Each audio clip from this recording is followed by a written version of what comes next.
Irmãos e irmãs, bom dia. Para mim é um privilégio estar com vocês aqui. Quero agradecer muito aí o convite que o Saião me fez para estar com vocês essa manhã. É uma forma de deixar ele sem graça e dizer como é que eu conheci. Em 1996, recém-formado pelo seminário, eu fui assistir o Dr. Shed pregando na Norte Fluminense, lá no Rio de Janeiro, e havia aqueles momentos de intervalos, e como ex-seminarista, ainda com alma de seminaristas, tem sempre aquela famosa pergunta: quem que o Dr. Shed sugeriria que poderia vir a substituí-lo no futuro? E a gente fez essa pergunta para ele, e ele, com a sua cabeça, falou assim: olha, tem um rapaz lá de São Paulo, ele é lourinho, o nome dele é Luiz Saião. Então, eu vejo alguém que vai me substituir no futuro, aí vai ser aquele homem aí que Deus vai abençoar no futuro. E a gente foi assistir o Saião 96, 97, Nova Friburgo, né? Uma aventura, né? Chovendo, fazendo um frio danado lá, e fomos ver o Saião. Falou 1h30 sobre movimento pentecostal e neopentecostal. E daí a gente fez amizade, Deus tem abençoado bastante aí os nossos encontros, nosso tempo junto também. E mais uma vez agradeço a oportunidade de estar aqui com vocês. Nós vamos tratar agora de manhã sobre a doutrina igreja, realinhando o caminho. Como você notou aí, eu fiz só um pequeno ajuste no título, não é uma ruptura com o título original, mas é simplesmente tentar adequar o título ao que eu quero tratar nessa manhã aqui. E eu queria usar um texto bíblico como texto básico da meditação dessa manhã, e eu vou tentar desenvolver esse texto bíblico dentro do livro maior, onde o texto está inserido, que é o livro de Atos dos Apóstolos. Vamos ver se eu acerto aqui. Não, voltei. Não. Ok. Eu queria ler com vocês em Atos capítulo 2, versos 42 a 47. Se você tem a Bíblia, abra. Nós vamos fazer algumas citações aí desse texto, de outros textos de Atos e mais algumas outras passagens bíblicas também. Atos 2, versos 42 a 47, o texto diz assim: E eles perseveravam no ensino dos apóstolos na comunhão, no partir do pão e nas orações. Em cada um havia temor, e muitos sinais e feitos extraordinários eram realizados pelos apóstolos. Todos os que criam estavam unidos e tinham tudo em comum. Vendiam suas propriedades e bens e os repartiam com todos, segundo a necessidade de cada um. E perseverando de comum acordo todos os dias no templo, e partindo pão em casa, comiam com alegria e simplicidade de coração, louvando a Deus e contando com o favor de todo o povo. E o Senhor lhes acrescentava a cada dia os que iam sendo salvos. Eu vou só destacar uma frase do verso 42, perseveravam no ensino dos apóstolos, e vamos tentar construir nossa meditação em cima dessa frase, perseveravam no ensino dos apóstolos, e vamos tentar entender aí essa relação de doutrina, igreja, e como ela guia a nossa postura, a nossa caminhada. Seria de bom tom nós colocarmos a passagem em contexto.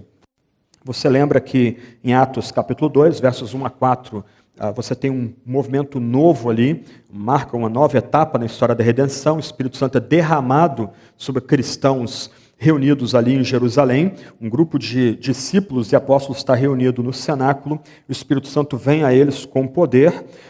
Curiosamente, dia 4 de junho, segundo a tradição cristã, é o domingo de Pentecostes, em que a igreja costuma meditar nesse momento chave da história redentiva. Só que, a partir desse movimento do Espírito Santo alcançando aqueles homens e mulheres ali reunidos, há uma resposta impressionante ao que acontece ali. Pedro, ele vai explicar o fenômeno do Pentecoste por meio de um sermão, já citado aqui pelo Ricardo Agreste. É um sermão que a gente poderia chamar de expositivo, na medida que o nosso apóstolo, ele vai citar Salmos, vai citar a profecia de Joel, vai explicá-la e relacionar aquelas profecias ao Pentecoste e ao que está acontecendo naquele dia. E Lucas vai mostrar que há uma resposta impressionante. Pedro não consegue terminar o seu sermão é interrompido. Aqueles que o ouvem, judeus de Jerusalém e da dispersão, querem saber o que eles devem fazer para reagir àquele sermão. E, a partir desse fenômeno, Lucas começa a descrever os sinais de uma igreja cheia do Espírito Santo, a partir do verso 37, e nós chegamos à passagem aqui de Atos, capítulo 2, versos 42 a 47, que é a primeira de algumas descrições dessa igreja em ação nesse livro bíblico. Um ponto que eu queria começar a tratar com vocês aqui, então, é o que vem a ser a doutrina dos apóstolos. O texto começa dizendo, verso 42, que esse grupo que responde ao sermão de Pedro começa a perseverar no ensino dos apóstolos. Em primeiro lugar, eu vou começar aí de trás para frente.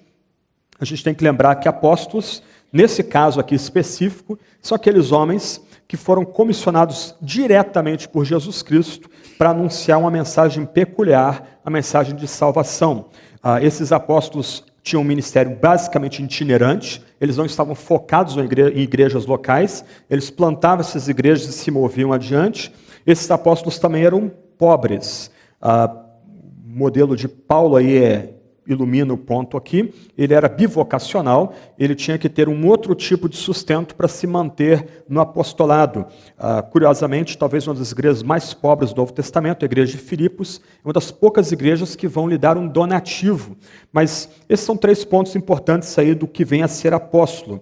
Mas, fundamentalmente, esses apóstolos aí que o texto tem em mente, são aqueles que vão oferecer a estrutura básica da igreja cristã. Você vai ter acesso aí depois a esse material no site aí da IBNU e no site do evento, mas eu cito aí de passagem 3 textos bíblicos em Efésios que ressaltam esse ponto. Efésios 2:20 vai lembrar, Paulo nos lembra que a igreja tem como fundamento a mensagem apostólica e profética. Em Efésios 3:5, Paulo de novo repete essa mesma noção, ele fala da revelação que vem a nós por meio dos santos apóstolos e profetas, e em Efésios 4:11 ele fala que Deus deu uns para apóstolos e profetas. Nesse último caso aí, algumas pessoas erroneamente sugerem que a igreja tem que ser estruturada em torno desses chamados 5 ministérios, mas Paulo não tem em vista esse ponto. O que Paulo tem em vista é que o fundamento da igreja, aquela estrutura básica da igreja é mensagem apostólica e profética, e ela chega a nós hoje por meio de evangelistas e pastores, mestres ou pastores que são mestres. O fato é que quando a gente olha para esse texto de Atos 2:42, a gente nota que a mensagem que vem a nós, o ensino que vem a nós, chega a nós por meio de apóstolos. É curioso que na epístola de Efésios é mencionado primeiro apóstolos e depois profetas. A ideia que Paulo quer transmitir ali é que nós interpretamos a mensagem dos profetas por meio dos apóstolos. Eles são as testemunhas autorizadas a interpretar corretamente a mensagem do Primeiro Testamento ou do Antigo Testamento. Então, são os apóstolos que são o fundamento da igreja, eles que nos dão um ensino que é autorizado, no qual nós somos chamados a perseverar.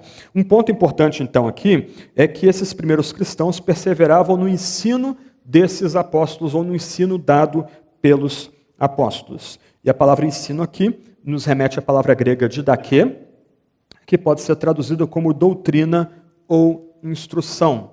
Então, esses primeiros homens e mulheres que atenderam à mensagem do apóstolo Pedro e que por meio do Espírito Santo foram batizados, chegaram à igreja cristã, eles perseveravam numa doutrina particular, numa instrução, no ensino particular, que era a instrução, a doutrina, o ensino dado por esse colégio de homens escolhidos de forma imediata por Jesus para serem o fundamento dessa nova comunidade, o fundamento da igreja. Eu vou só pular o slide aqui, daqui a pouco eu volto para o restante do slide.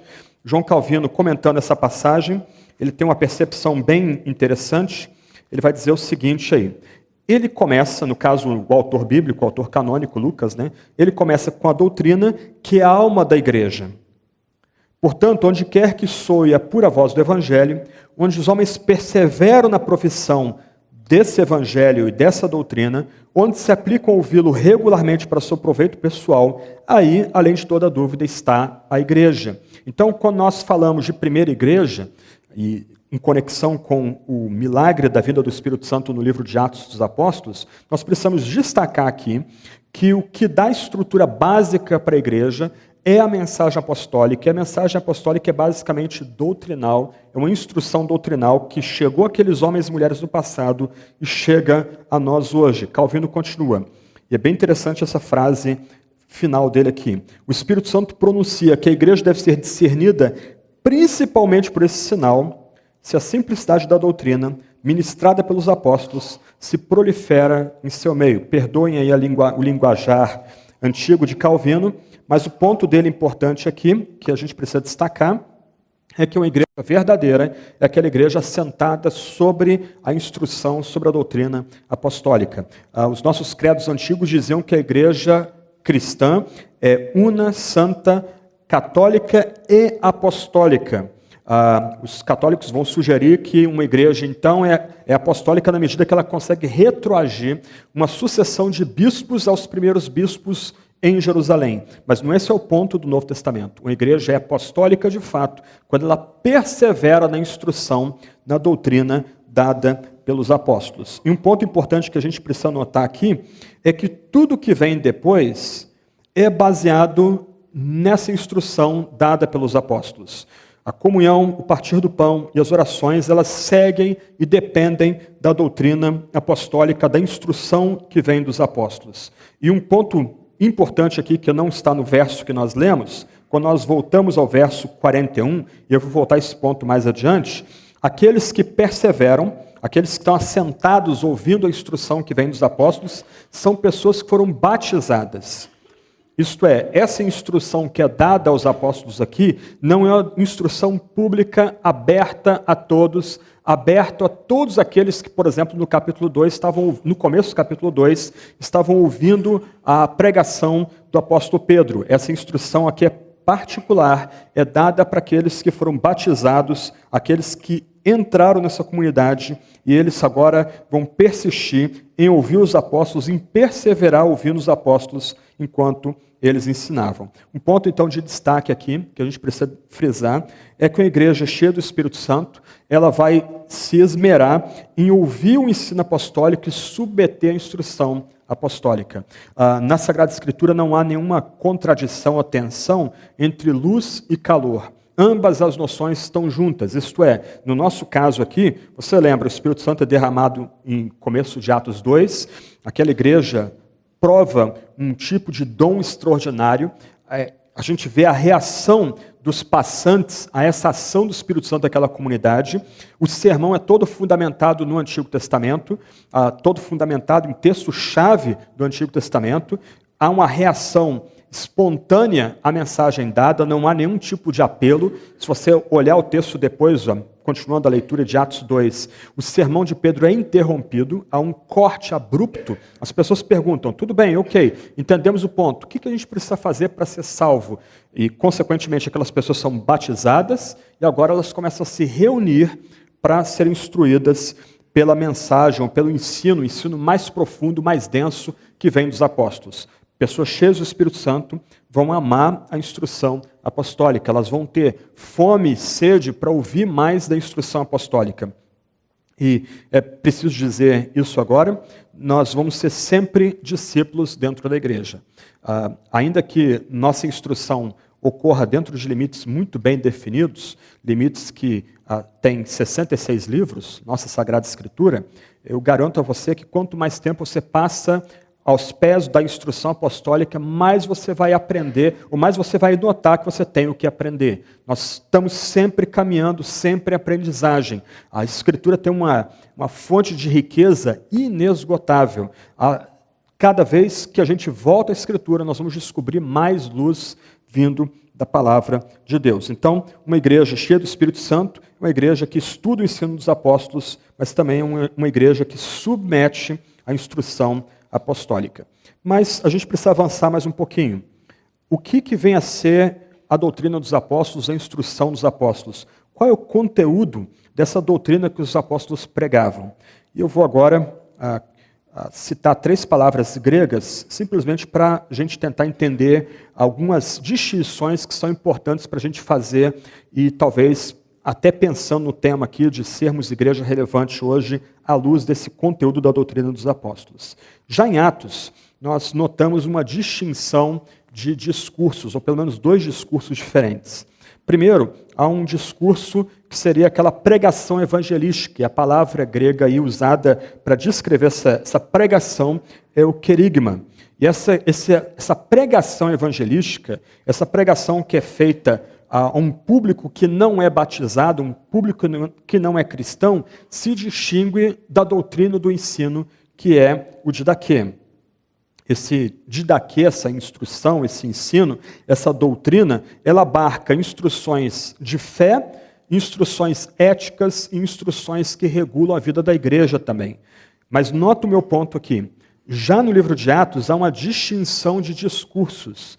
Há um discurso que é feito para um público que não conhece a Cristo ainda, não encontrou Jesus como único Salvador, e há agora um outro tipo de discurso que é feito para esses cristãos, para pessoas que foram batizadas, atendendo ao chamado de Jesus Cristo. O discurso público é a pregação, é o querigma, e o discurso interno, eclesiástico, é o didaquê. Uma outra palavra importante que aparece na Escritura é tradição. Principalmente para nós protestantes, essa palavra tem uma conotação geralmente negativa. Nós lembramos, por exemplo, do discurso de Jesus em Mateus 23, quando ele ataca a tradição morta da liderança religiosa judaica, talvez da liderança mais estrita do judaísmo, que são os fariseus. Eles são praticamente atacados, vituperados, ali, com até uma virulência verbal pelo próprio Jesus. Experimenta ler Mateus 23 em voz alta, tentando dar as entonações que o texto exige. Aí você vai ver Jesus literalmente salivando diante daqueles fariseus ali, sem nenhuma paciência ou complacência com o legalismo estrito deles. Mas, no Novo Testamento, a palavra tradição também tem uma conotação positiva. A palavra que é empregada aí é paradoses. E eu cito aí de passagem alguns textos, não vou poder lê-los agora por uma questão de tempo. 1 Coríntios 11, verso 2, 2 Tessalonicenses 2, verso 15, 2 Tessalonicenses 3, verso 6. Essa palavra tradição agora tem uma conotação positiva. Paulo vai lembrar os crentes em Corinto da tradição que ele legou a eles e que eles são chamados, os crentes em Corinto, são chamados a perseverar. Paulo, em 2 Tessalonicenses, ele vai lembrar os crentes em Tessalônica que aquelas pessoas que não se portam segundo a tradição que ele entregou para aquela igreja, têm que ser notados, eles têm que ser colocados à parte da igreja. A Almeida 21, que eu tenho usado, vai chamar essas pessoas de indisciplinadas. Então, os crentes que seguem a tradição que receberam de Paulo, eles têm que se afastar desses cristãos, dessas pessoas indisciplinadas. O que vem a ser tradição, então, nessa acepção mais positiva? A tradição é o ajuntamento da pregação e da instrução como uma única unidade. E a ideia aqui, o que pode surpreender a gente, é que essa tradição seria um tipo de credo adotado pela igreja, que não haveria ambiguidade nenhuma e não haveria debate nenhum pelos crentes quanto ao conteúdo, quanto ao ensino daquele credo. Então, vamos tentar pensar em forma gráfica aqui. Você pensa na palavra tradição lá em cima, e essa tradição abarcando a pregação e a instrução que a igreja recebe. A tradição é tudo isso. Tanto a pregação pública, feita diante de homens e mulheres que não creem em Jesus, ou não têm instrução prévia quanto à fé, e a instrução, que também é parte da tradição, é um discurso interno, um discurso dado à igreja, que abarca noções de fé, de ética e também de estrutura ou de organização da igreja. E o ponto é o seguinte: ainda que a Bíblia seja uma coletânea de textos bem vasto, só o Antigo Testamento são 1.500 páginas, o Novo Testamento é quase metade disso aí, e você tem narrativa, você tem poesias, você tem lei, você tem profecia apocalíptica, evangelhos, história, etc. e tal. A igreja, desde seus primórdios, já no livro de Atos dos Apóstolos, tentou resumir toda essa massa de informações que a gente tem na Sagrada Escritura em algumas proposições que não seriam dadas a debate. Em outras palavras, para uma pessoa ser cristã, ela teria que submeter essa instrução que viria de forma direta do próprio colégio apostólico, dos próprios apóstolos, que são o fundamento da igreja. Lembra que, pelo menos nos evangelhos e nas epístolas paulinas, o fundamento são os apóstolos. Jesus ou é a pedra de esquina, ou é aquela pedra que segura os dois arcos, a pedra angular, exatamente. Eu preguei sobre isso 2 semanas atrás. A pedra angular que segura os dois arcos, segura tanto os judeus como os gentios. O fundamento da igreja, então, é a mensagem que chega a nós dos apóstolos, ou santos apóstolos e santos profetas. Qual era a mensagem evangelística, então, que a gente encontra no livro de Atos dos Apóstolos? E aqui, não vou deixar margem à ambiguidade ou dúvida, o que eu vou colocar aqui não está em contradição ao que foi colocado pelo Ricardo há pouco. E você vai notar esse ponto aí, eu vou tentar chamar a atenção de você para esse ponto. Eu tentei colocar em uma forma de tabela um resumo dos temas evangelísticos que você encontra em várias passagens-chave dentro do livro de Atos. Mais uma vez, esses temas aqui são dados ao grande público, por assim dizer. Há homens e mulheres que ou foram criados os rudimentos do judaísmo, mas não creem em Jesus como único Messias, ou mesmo, como foi dito aqui há pouco, cidadãos atenienses que não têm nenhum conhecimento da cultura judaica prévia, nunca tocaram na Torá, nunca viram o livro da lei, nem sabem quem são os autores do livro da lei, o Antigo Testamento. Então, olha só a riqueza de temas evangelísticos, temas que são oferecidos ao grande público, por assim dizer, no livro de Atos. As promessas feitas por Deus começam a se cumprir, inaugurando a era messiânica como predita pelos profetas do Antigo Testamento. Você vê isso, por exemplo, em Atos 2, versos 14 a 36. Lembra que Pedro está pregando para judeus de Jerusalém da diáspora que tem o Antigo Testamento na mente e no coração, conhecem profundamente o Antigo Testamento. Então, esse tipo de mensagem evangelística seria tipo uma chave que abriria o Antigo Testamento para aquelas pessoas, judeus piedosos, mas que precisam conhecer Cristo como único Messias, e dessa forma eles ganham um outro Antigo Testamento, um novo Antigo Testamento. Outro ponto que é destacado nesses vários sermões evangelísticos em Atos. Isso ocorreu por meio do nascimento, ministério, morte e ressurreição de Jesus Cristo. Esse tema aí você vê em Atos 17. Se você continua lendo o texto de Atos 17, fica claro que Paulo usa uma linguagem comum a cristãos messiânicos e gregos inquisitores e que queriam aprender mais. Ele está tentando criar um terreno comum ali por meio de citação dos filósofos gregos, mas vai chegar um ponto no sermão que ele começa a destacar que aquele varão que foi morto foi ressuscitado na carne. E naquela época eles não tinham cadeiras, as pedras começaram a voar naquele momento ali. E você vai notar que o sermão em Atos 17 é interrompido justamente nesse ponto, porque a noção de ressurreição da carne era um escândalo para os gregos, na medida que a carne era um empecilho para a ascensão da alma. Mas ainda que Paulo esteja criando um ponto de contato, um terreno comum com estoicos e epicureus, no final ele vai anunciar um ponto-chave da mensagem evangelística que Cristo ressuscitou na carne. Um outro ponto. Em virtude da ressurreição, Jesus foi exaltado à direita de Deus como o cabeça messiânico do novo Israel. O Espírito Santo agindo na igreja é o sinal de que o poder e a glória de Cristo estão presentes entre nós. A era messiânica atingirá rapidamente sua consumação na vinda de Cristo. E no final, há um apelo à fé, ao arrependimento, ao batismo e à oferta de perdão e do Espírito Santo, com a promessa de salvação, ou seja, da vida na era vindoura, para aqueles que entrarem para a comunidade dos eleitos ou para a comunidade da fé. Tenta notar que ainda que haja uma distinção entre a mensagem evangelística e a instrução dada para a igreja, a mensagem da evangelística é profundamente rica e adaptada aos vários contextos onde ela é apresentada. Ela não é monolítica. Você começa a pesquisar, depois quando você receber o PowerPoint, você começa a pesquisar os vários textos que eu tentei colocar aí, Atos 2, 14 a 36, Atos 4, 8 a 20, 5, 30 a 32, 10, 34 a 43, 13, 16 a 41, 14, 15 a 17, 17, 1 a 3, e 17, 22 e 31, que o Ricardo fez menção na sua meditação há pouco. Você vai notar que esses vários temas ou vão ocorrer até mesmo juntos, um conectado com o outro em vários desses sermões.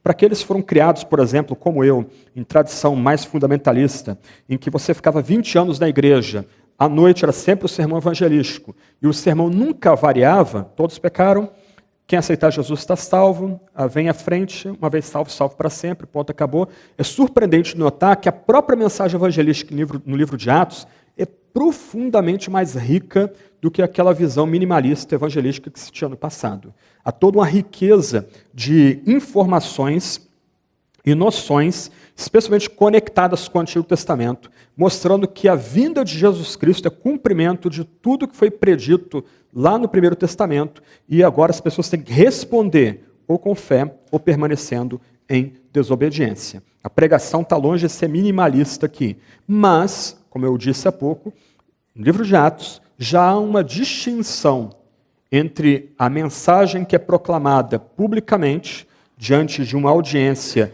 que é indiferente ou pouco instruída no Antigo Testamento, ou mesmo hostil, e a mensagem que é oferecida dentro do ambiente eclesiástico.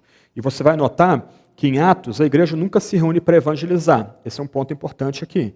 A igreja ela se reúne para celebrar a Deus, a igreja se reúne para ter instrução, a igreja se reúne para o partir do pão e para a comunhão, e por conta de ser uma igreja saudável, ela se separa para anunciar as maravilhas do mundo vindouro, nesses termos colocados aqui. Então, o que você tem no quadro é um resumo bem simples desse discurso público que os apóstolos faziam no livro de Atos. Agora, qual era o discurso interno?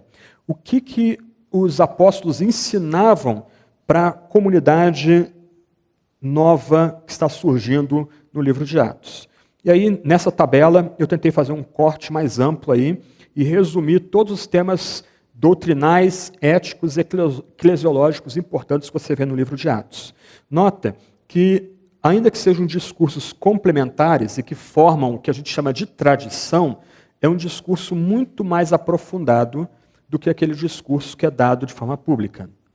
Ou, colocando de outra forma, os santos apóstolos, no livro de Atos, eles têm todo o cuidado de reservar um ensino mais denso, um ensino mais profundo da fé, para aquelas pessoas que já são batizadas e já são contadas como homens e mulheres que formam essa nova comunidade, esse novo povo de Deus. Nós vimos há pouco, então, a pregação em Atos, e agora, na tabela, você tem o ensino presente no livro de Atos. Olha a quantidade de temas que nos são oferecidos aí. Eu só vou mencionar de passagem, você depois vê os textos bíblicos relacionados aí. Por exemplo, o ensino no livro de Atos comporta a noção de que Jesus Cristo, ele é Senhor, ele é santo, ele é servo, ele é o Filho de Deus, ele é o homem ideal. Para quem foi criado numa tradição mais conservadora, mais fundamentalista, bastava dizer que Jesus era Salvador. Eventualmente você tinha aí a possibilidade de receber Jesus depois como Senhor, havia aquela noção de culto de consagração, etc. e tal, mas o ensino global de Atos nos oferece Jesus como um Salvador que é integral. Ele não só é o Messias que vem para salvar em nome de Deus, mas ele é o Senhor não só da nossa vida, mas de todo o cosmos, de toda a criação. Ele é o santo, ele é o servo, em que aqueles ouvintes que tinham uma base conceitual firmada no Antigo Testamento relacionariam Jesus com as profecias messiânicas de Isaías. Ele é o Filho de Deus, o eterno Filho de Deus, ele é o segundo Adão, ele é o homem ideal. O livro de Atos também vai destacar bastante a ressurreição de Jesus como um sinal da nova era que rompeu agora na vida dele. Jesus ressuscitou corporalmente, ele não vem como um tipo de espírito desencarnado, mas ele ressuscitou no corpo. Isso é prova da veracidade da fé cristã. A noção de segunda vinda gloriosa de Cristo no fim dos tempos, para encerrar essa era de tensão que nós vivemos, o já ainda não, também é destacado no livro de Atos. Há uma oferta de salvação e perdão, que é aprofundada também nessa instrução apostólica. É destacado a conexão entre a salvação e o Espírito Santo. É destacado, inclusive, que Jesus fez o que fez em seu ministério terreno pelo poder do Espírito, e por isso a gente tem que imitá-lo e buscar o Espírito Santo como Jesus também buscou. É destacado Deus e seu propósito. A morte de Cristo em Atos não é um mero acidente, não ocorre ou não decorre da mera permissão divina. Em dois momentos distintos, os apóstolos vão destacar que é Deus que preordenou, Deus que predeterminou que Pilatos e as lideranças judaicas e agentes se reunissem e crucificassem Jesus, e ele foi ressuscitado para provar a veracidade da sua mensagem. Então há uma menção aí, uma ênfase forte no propósito divino. É Deus que abre portas, é Deus que fecha portas. Deus impede Paulo de chegar numa região, mas o comanda para ir em outra região por meio de sonhos, ele vai atravessar para a Europa. Então isso é um ponto destacado, mas é um ponto destacado não para o grande público. É um ponto destacado para a comunidade cristã, para aqueles que já são batizados e membros da comunidade cristã. É destacado a igreja como a comunidade que agora coloca juntos judeus e gentios. A igreja é mencionada em Atos como aquele clímax da história redentiva, onde diferenças étnicas são abolidas. Você pode pensar, por exemplo, no concílio em Atos 15, ali é um ponto difícil para batistas, né? Há uma reunião ali de notáveis, apóstolos, presbíteros, e o que eles decidem vale para toda a igreja. O congregacional fica um pouco cismado ali com Atos capítulo 15. Mas o ponto ali é que questões culturais agora são questões meramente periféricas. A igreja não precisa brigar mais por questões culturais. Isso está presente dentro dessa questão aí da relação de judeus e gentios na única comunidade de fé. Para lembrar de Efésios 20, a barreira de separação foi demolida. Agora, de ambos os povos, você tem uma única comunidade. O livro de Atos vai falar de líderes eclesiásticos, bispos, presbíteros, diáconos. Então já há alguma noção de organização interna da igreja, há uma noção de que há uma ordem dentro da comunidade. Bispos e presbíteros têm certas tarefas, diáconos surgem em Atos 6 para resolver uma carência social dentro da própria igreja e para aliviar o fardo de bispos e presbíteros. Então, dentro desse ensino presente em Atos, há instruções aí para a organização eclesiástica e para ajudar-nos a destacarmos aqueles que vão guiar a igreja.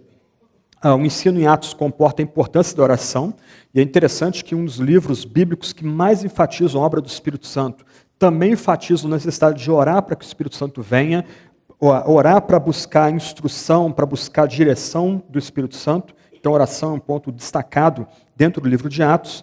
Há uma conexão entre a pregação da palavra de Deus e o crescimento da igreja.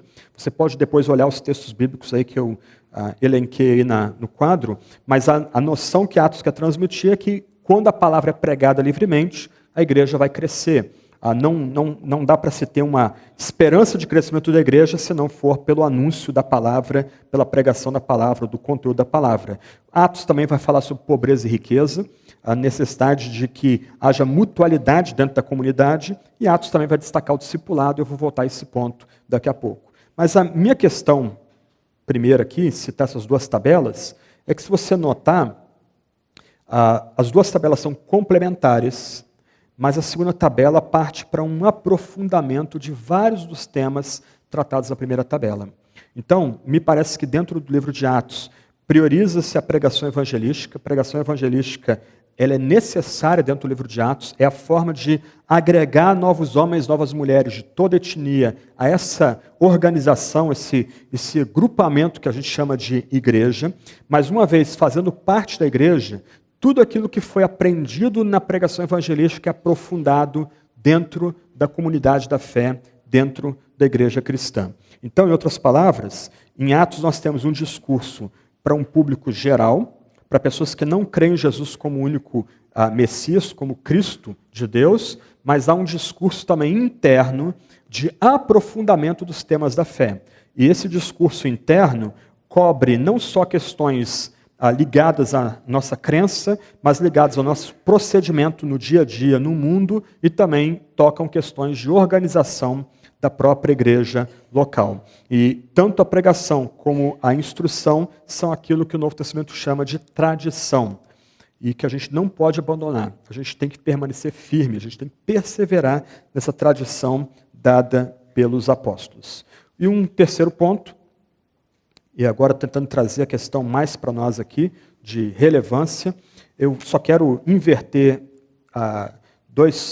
mudar aí o primeiro e o segundo ponto.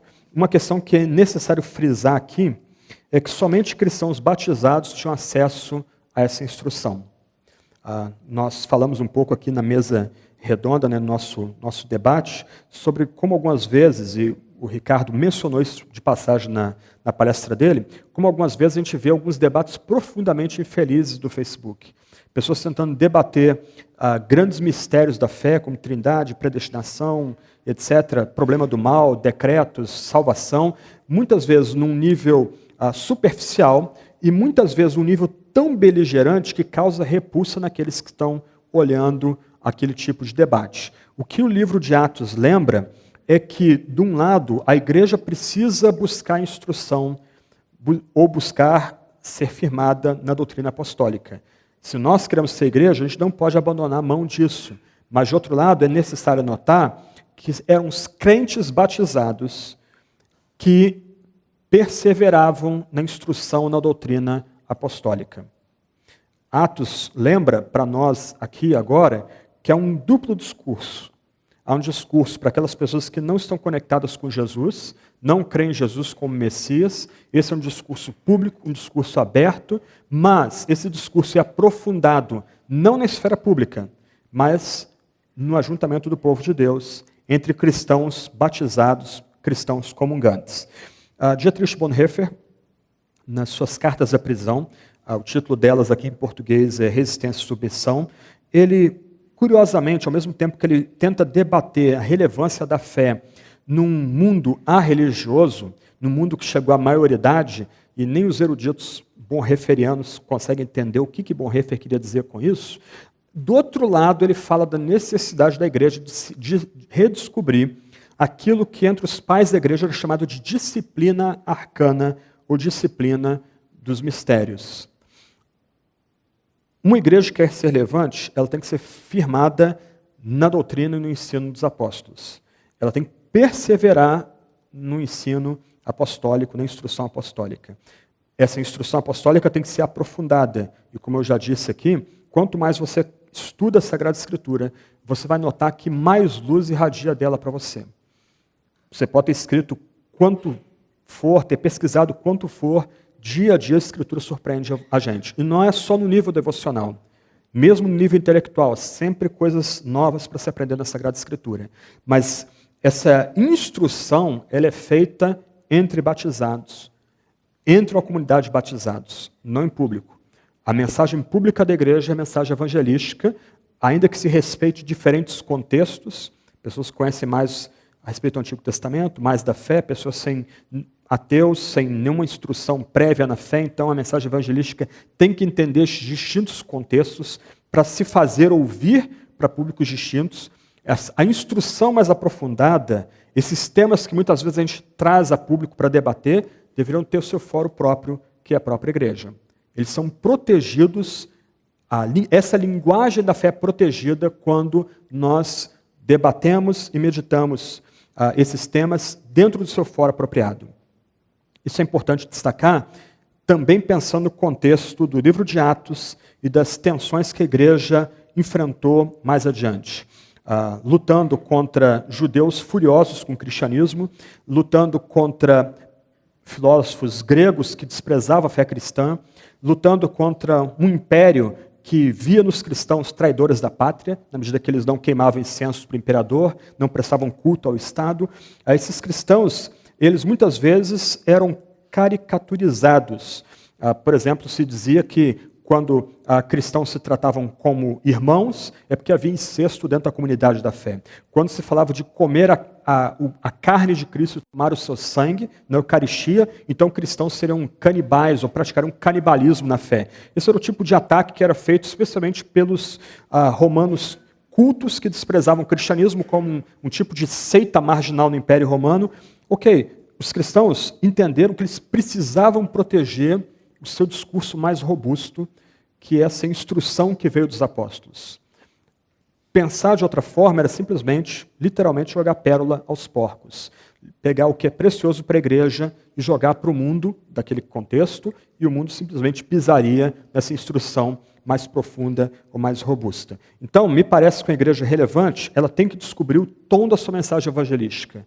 Ela tem que falar do Evangelho. O Evangelho é Cristo crucificado pelos nossos pecados, sepultado, ressuscitado ao terceiro dia, segundo a Sagrada Escritura. E ela tem que saber adaptar essa mensagem evangelística para diferentes contextos. Agora, uma vez que pessoas abraçam essa mensagem evangélica por meio da fé, são batizadas e se tornam membros de uma comunidade, então é dentro da comunidade que nós somos chamados a aprofundar essa instrução que vem dos apóstolos. Aqui não é uma fórmula única ou fórmula preparada. A questão aqui para pastores, presbíteros, diáconos, professores, é tentar entender onde está a sua comunidade no tempo presente e dentro dessa riqueza de instruções que temos na Sagrada Escritura, você, como bom despenseiro, trazê-la para a realidade que você está vivendo. Talvez algumas igrejas vão pedir talvez uma pregação em alguma epístola paulina para combater algum tipo de erro presente naquela comunidade, ou até mesmo heresia. Uma comunidade talvez com um pano de fundo mais legalista, talvez tenha que escutar Paulo em Gálatas, em Colossenses. Talvez uma comunidade com mais dificuldade de se aplicar à santificação e acha que a busca pelo Espírito Santo leva a gente a ter uma postura descuidada com questões éticas, talvez tenha que escutar 1 Coríntios. Talvez uma comunidade religiosa e que tem uma caricatura de Cristo, talvez tenha que escutar Marcos falando no seu evangelho, ou Lucas falando no seu evangelho. Então, talvez uma comunidade que tenha um pensamento mais concreto, caiba estudar o evangelho de Marcos e talvez o evangelho de Lucas. Uma comunidade que gosta mais de ideias abstratas, uma comunidade talvez com um maior número de universitários, talvez começar pelo evangelho de João seja uma boa pedida, na medida que alguém já brincou. O Evangelho de João é João capítulo 1, versos 1 a 18, tudo mais é nota de rodapé.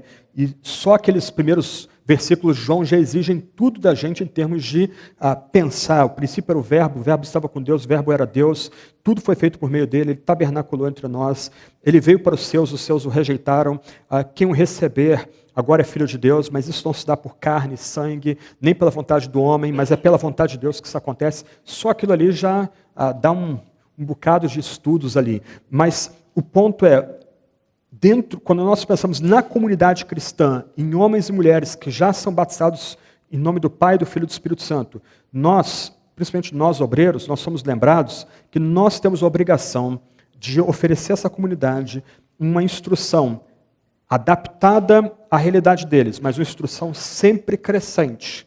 Talvez vai chegar um momento em que você entenda que você deve talvez começar a pregar no Antigo Testamento, e nós temos que pregar no Antigo Testamento, talvez pregando em Gênesis, talvez pregando em Salmos, ou se você preferir, como eu vi um pastor de uma igreja que eu visitei nos Estados Unidos, ele conseguiu pregar os 66 livros da Bíblia, um livro por domingo. Ok?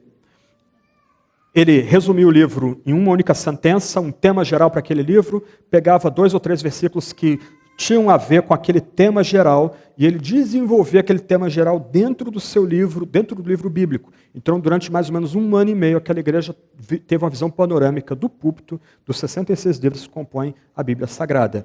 Talvez você prefira, talvez na escola dominical, fazer um curso de visão panorâmica da Bíblia, gastar uma média de 2 domingos por livro bíblico, talvez com um pouco mais de profundidade, e você vai ter ali, pelo menos, material para 3 anos de estudo de visão panorâmica da Bíblia. Se hoje já é difícil pessoas se disciplinarem para ler toda a Bíblia em 1 ano, é estranho, passados 40, né, a gente parece que é de outra época, né? Mas, pelo menos das igrejas que eu cresci, havia aquelas ênfases em se ler a Bíblia todo o ano, a gente ganhava umas fichas que ia anotando ali, eu tenho até uma dentro da minha Bíblia aqui, você anotando ali, bem old fashion, né? Então você anotando ali 2, 3 capítulos que eu lia por dia. Hoje é muito complicado isso, eu entendo, principalmente para aqueles que vivem em grandes centros urbanos, você passa 10, 12 horas fora de casa, mas talvez, pensando em um curso de 2 ou 3 anos de visão panorâmica da Bíblia para a igreja local, você talvez possa elaborar um tipo de roteiro em que a comunidade leia a Sagrada Escritura durante 2 ou 3 anos juntos. E talvez vocês possam interromper aqueles estudos para ter uma manhã de domingo em que haja café da manhã e as pessoas juntas parem em silêncio para ler durante 30 minutos, 40 minutos, com algum intervalo, alguma quebra, alguns textos bíblicos que estimulem uns aos outros a perseverar lendo a Sagrada Escritura, que é a carta de amor de Deus para nós, é uma declaração de amor de Deus para nós. Então, um ponto aqui importante é que ainda que a gente não deva descuidar da pregação evangelística, do anúncio de Jesus como único Messias, ainda que a gente tenha que respeitar os diferentes contextos em que esse anúncio vai ser feito, do outro lado, nós temos a obrigação de perseverar na instrução apostólica, e há uma riqueza imensa de informações na instrução apostólica. Se você gosta da ideia, caminhar com a Sagrada Escritura é uma aventura. Na medida que você se aplica a estudar a Sagrada Escritura, você vai ter sempre nova luz vindo a você, sempre novas ideias, novas informações, novos insights, direções para o seu dia a dia, palavras de conforto, de correção, de quebrantamento, de direção. É isso que é dado para nós a Sagrada Escritura. E quando obreiros apostam numa visão minimalista da fé, eles estão negando essa riqueza de informações para a comunidade cristã. Okay? E aí nós estamos pecando contra os membros dessa comunidade. Do outro lado, aqueles que são membros de uma igreja cristã, vocês têm o direito e a obrigação de exigir que nós, pastores, nos esmeremos e nos disciplinemos para oferecer o melhor da Sagrada Escritura para a comunidade, com vivacidade, com paixão, no poder do Espírito Santo, e sempre tentando aprofundar o texto bíblico. Ok, vou parar nesse ponto aqui. Há muito mais que poderia dizer, mas eu paro por aqui. Então, uma questão importante aqui que a gente precisa notar é que quando Atos 2, 42 fala que eles perseveravam na instrução, na doutrina dos apóstolos, eles são crentes batizados. Essa instrução mais ampla, mais densa, é dada para homens e mulheres que foram batizados em nome do Pai, do Filho e do Espírito. E aí a gente entra num segundo ponto, é o ponto de cima agora, aí eu volto lá em cima.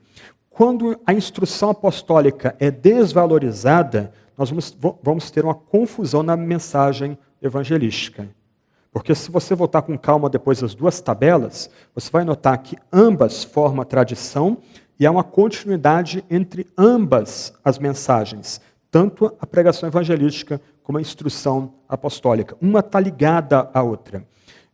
Nós ficamos escandalizados com neopentecostais pregando a mensagem da prosperidade, e a gente tem que rejeitar a mensagem da prosperidade, mas será que nossas igrejas históricas, de classe média alta e classe alta, nós algumas vezes não estamos resvalando para um tipo de mensagem da prosperidade? Sugerindo que nós podemos consertar famílias, sugerindo que pessoas se reunindo em nosso meio vão ter um tipo de vida um pouco mais digna, podem talvez conseguir alguma vaga de emprego em nosso meio. Ok, tudo isso é importante, mas isso não é parte do anúncio evangelístico, muito menos é parte da instrução dada pelos apóstolos. Quando se abre mão da instrução dos apóstolos, a própria mensagem evangelística ela é empobrecida. Porque no final, e foi mal lembrar isso, todos vamos morrer. Todos somos marcados pela finitude.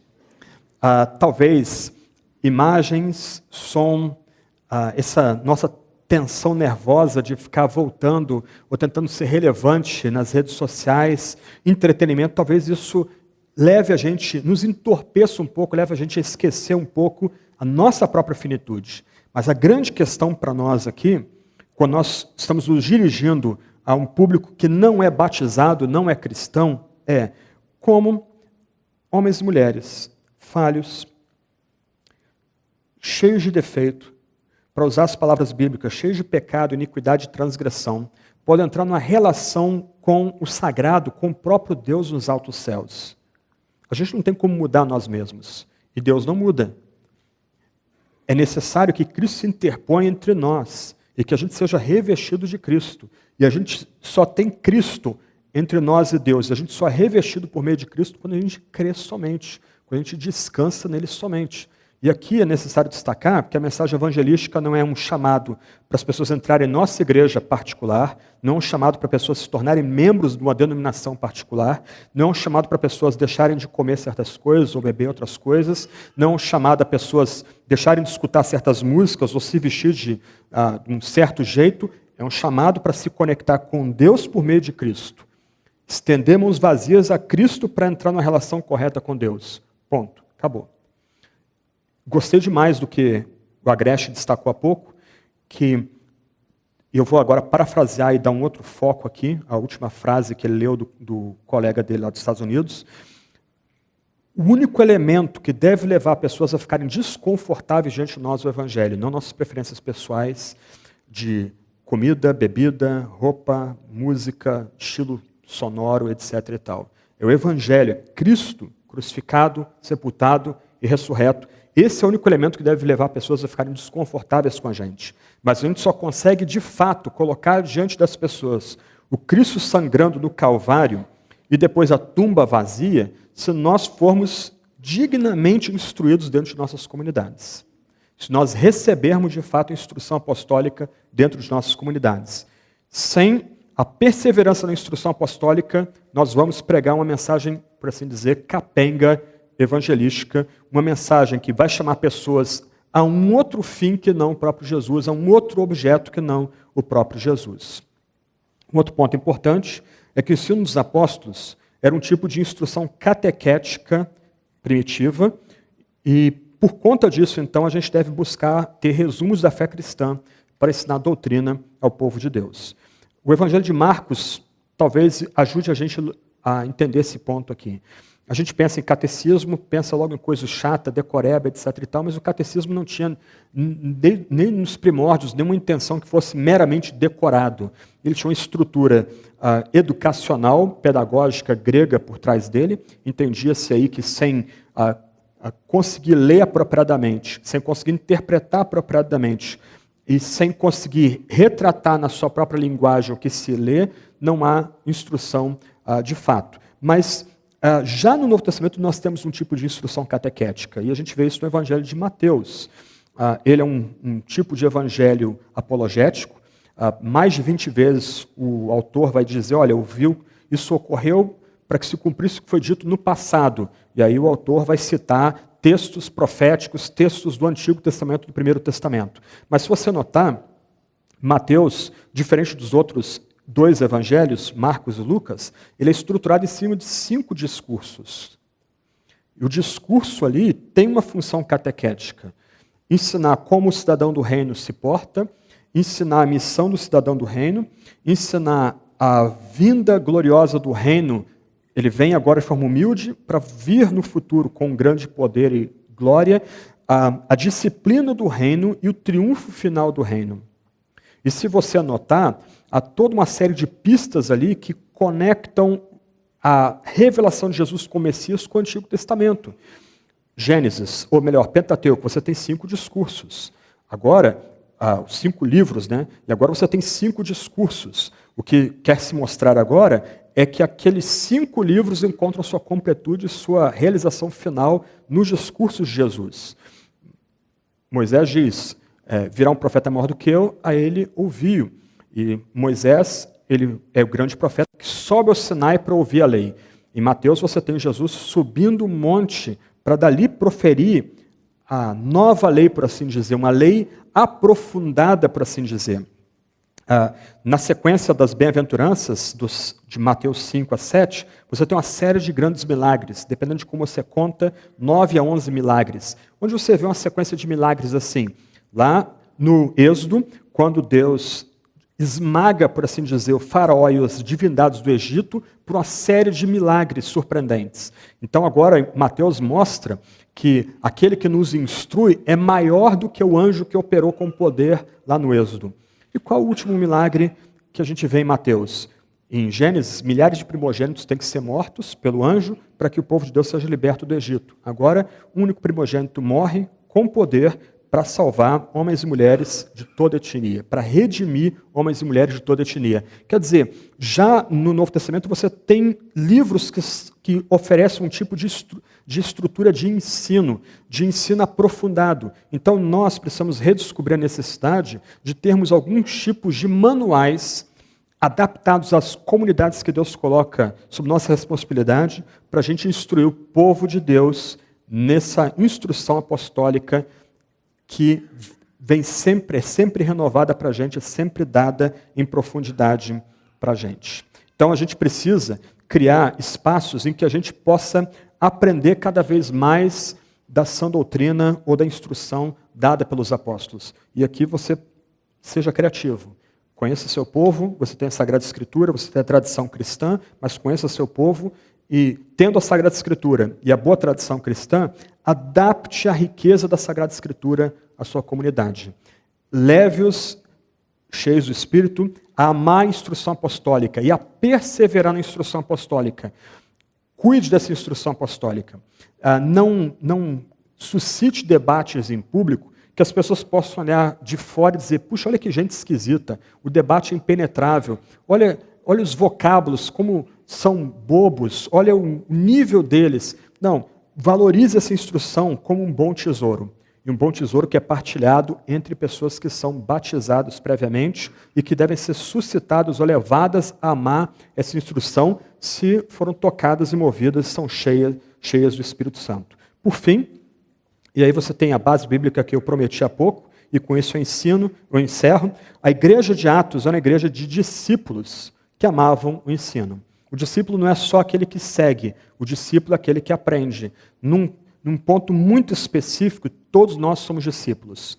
Se nós ouvimos o chamado de Jesus, nós estamos seguindo Jesus. E se nós estamos seguindo Jesus de verdade, nós queremos aprender de Jesus cada vez mais. Fala-se hoje, como se fosse novidade, de Cristo como a chave de interpretação da Sagrada Escritura. E ele é. Isso não é novidade nenhuma na história da teologia, da história da interpretação bíblica quanto a isso. Mas, corretamente entendida, a ideia que é destacar para a gente, que se nós somos discípulos de Jesus, sempre que voltamos à Sagrada Escritura, nós estamos ouvindo cada vez mais dele, aprendendo cada vez mais de Jesus, sendo moldados e formados cada vez mais à imagem de Jesus. É isso que significa ser discípulo de Jesus Cristo, seguidor e aprendiz de Jesus Cristo. Então, é uma contradição de termos um cristão dizer alguma coisa do tipo, não preciso ouvir pregador fulano e beltrano que eu já não tenho o que aprender com eles. Esse livro é chato, não tenho o que aprender com eles. Voltar de novo a esse texto da Bíblia, eu já reprisei, já preguei, já ensinei, já ouvi sermão. Gente, a Bíblia é a palavra do Deus vivo e é a palavra viva desse Deus que é vivo. Então ele sempre fala a nós. Nós, então, somos cheios do Espírito, batizados em nome do Deus Trino, nós somos chamados a cada vez voltar a essa instrução apostólica, aprender cada vez mais dela, ser surpreendidos pela riqueza dessa tradição apostólica. Nós, se queremos honrar essa tradição que vem de Atos dos Apóstolos, a gente tem que ser discípulo, como aqueles homens e mulheres em Atos também foram discípulos, aprendendo dos apóstolos, recebendo instrução dos apóstolos, dia a dia, e perseverando, isto é, permanecendo ativamente ao lado dessa instrução. E aqui eu termino com a citação de John Stott. Eu não combinei com o Ricardo, ele começou com Stott, eu termino com Stott. Mas eu acho bem bacana essa citação, é do comentário dele de Atos, e ele comentando esse texto de Atos 2, olha o que ele diz aí. Naquele dia, o Espírito Santo abriu uma escola em Jerusalém. Seus professores eram os apóstolos que Jesus escolhera, e havia 3.000 alunos. Vemos que esses novos convertidos não estavam se deliciando em uma experiência mística que os levasse a rejeitar propriamente a teologia. E aí entra o tema que o Sayão propôs, essa junção da igreja com a teologia. Esses primeiros discípulos também não pensavam que, devido ao fato de terem recebido o Espírito, esse era o único professor de que precisavam, podendo dispensar os mestres humanos. Pelo contrário, eles se assentavam aos pés dos apóstolos, ansiosos por receber instruções, e nisso perseveravam. Eu quero usar a última frase aí como nossa oração final. O Espírito de Deus leva o povo de Deus a submeter a palavra de Deus. No ambiente como nós vivemos, muito bem exposto aí pelo Ricardo, não há outra opção para a gente senão ser uma igreja que se assenta aos pés dos apóstolos para receber a instrução dele. Uma igreja que persevera, de fato, nessa instrução que vem dos apóstolos. Se a gente assim fizer, nós vamos ser, de fato, relevantes. Vamos orar? Eu queria usar essa última frase aí como nosso motivo de oração para nós encerrarmos essa meditação. Senhor Deus, Pai, Filho, Espírito, único Deus vivo e verdadeiro, Criador e sustentador de todas as coisas, nós adoramos o Teu nome, nós rendemos glória à Tua majestade, Tu que és santo, gracioso, misericordioso, bondoso, único Deus. Nós te adoramos porque Tu nos entregaste Teu único Filho, Deus de Deus, luz de luz, o Filho do Teu amor, para morrer por nossos pecados, ressuscitou para nossa justificação. Ó Deus, nós te adoramos porque o Senhor nos concedeu o Teu Santo Espírito também. O Deus presente, o Deus que é por nós e o Deus que está aqui em nós, nosso meio. Nós imploramos, ó Deus, nós que temos recebido o Teu Espírito, atrai-nos para andarmos dia a dia com a instrução apostólica e profética. Ó Deus, não permita que a gente descuide de caminharmos com a Tua palavra que vem a nós pela boca dos santos apóstolos e profetas. Ó Deus, ajuda-nos a pregar e evangelizar e anunciar as grandes obras que o Senhor fez em Jesus Cristo. Mas, ó Deus, desperta entre nós, homens e mulheres, para instruir a Teu povo, a aprofundar a fé cada vez mais, a crescer cada vez mais na instrução que vem de Ti. Ó Deus, ajuda-nos, por meio do Teu Espírito, a descobrir a riqueza que há na Tua Sagrada Escritura. No poço de água maravilhosa, água que nos sacia, que há na Tua Sagrada Escritura. Ajuda-nos, ó Deus, a sermos relevantes e firmados na Tua palavra. Em nome de Jesus que oramos. Amém.